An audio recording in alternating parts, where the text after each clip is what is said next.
Alamin naman natin ang mga kaganapan sa mundo ng international sports team sa report ni teammate Justin Ilano.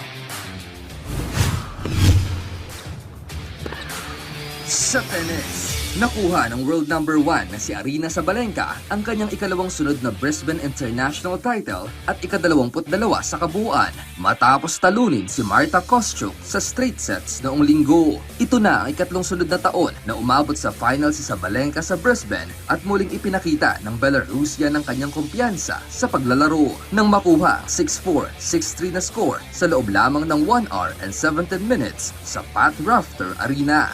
Agresibong sinimulan ni Kostyuk ang laban sa pamamagitan sa second serve ni Sabalenka at saglit na nakabawi sa maagang break gamit ang mga drop shots. Ngunit nang ibabaw ang tuloy-tuloy na intensidad at husay sa diskarte ni Sabalenka upang masiguro ang unang set sa loob ng 40 minutes. Matapos maselyo ang panalo, tumingin si Sabalenka kay Kostyuk at humalik sa kanyang mga biceps na itinuturing na tugon sa mga naunang pahayag ng Ukrainian player ukol sa umano'y mas mataas na testosterone levels ng world number 1. Ang Brisbane International ay nagsabing tune-up event para sa paparating na Australian Open na magsisimula sa January 18.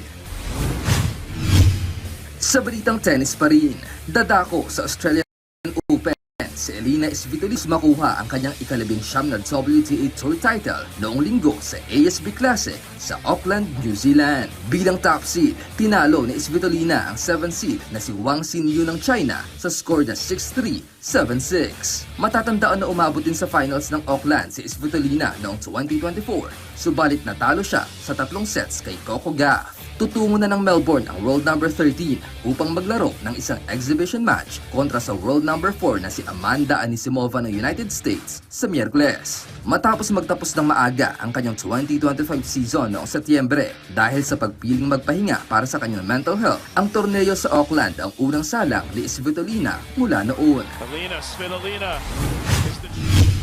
Sa figure skating, mistulang isang pagpupugay sa mga kampyon ang naging huling gabi ng US Figure Skating Championships noong Sabado matapos muling mangibabaw ang world champion at Olympic favorite na si Ilia Malinin kasama ang ice dance duo na sina Madison Chock at Evan Bates. Nakuha ni Malinin ang kanyang ika-4 na sunod na national title sa kabila ng mas pinahinang free skate na may 3 quad jumps. Samantala, nakamit naman ni Chock at Bates ang kanilang ika-7 US Championship sa pamamagitan ng isang flamenco-style free dance na may musika ng Paint It Black mula sa sci-fi western series na Westworld. Ang tatlo ay itinuturing na magiging haligi ng US figure skating team na sasabak sa paparating na Milan Cortina Olympics. Nagtapos si Malinin na may 324.88 points na pinahaba ang kanyang unbeaten streak na lumalampas na sa 2 taon. Samantala, umabot naman sa 228.87 points ang tala ni Chock at Bates matapos ang free dance kung saan ang dalawa ay 3